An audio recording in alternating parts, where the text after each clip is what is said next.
The other use of the mobile is it's online. So if you go to lightroom.adobe.com, you're gonna be asked to log in if you haven't already logged in, and you're gonna see your same collection there as was on your mobile device that you originally created in your computer. And hopefully, let's see if it's here now.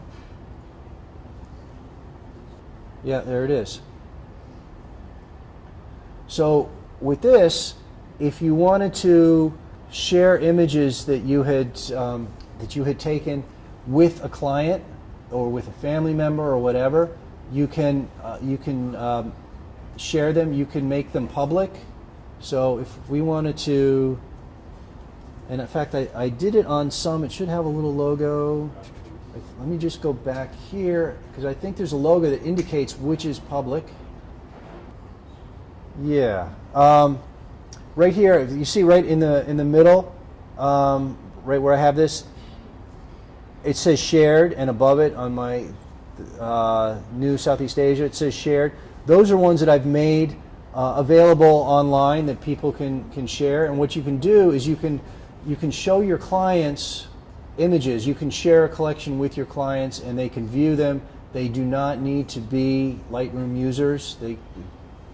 Just anybody. You can copy and paste a link for this for your client to see. If you wanted to give it to a particular client or a friend, say, and make them downloadable, you could do that. So there's, and also if you have shared this before, and say you're going to go away on a trip and you're going to be at a friend's house and he's got a computer and you need to do an edit, you can just at home you can sync this collection, and then when you're away visiting and not on your own computer because you didn't want to carry it, you do it on anybody else's computer. You can do your edit and it gets saved to the cloud, and then when you get back home it gets updated, downloaded back to your desktop. It's very useful that way.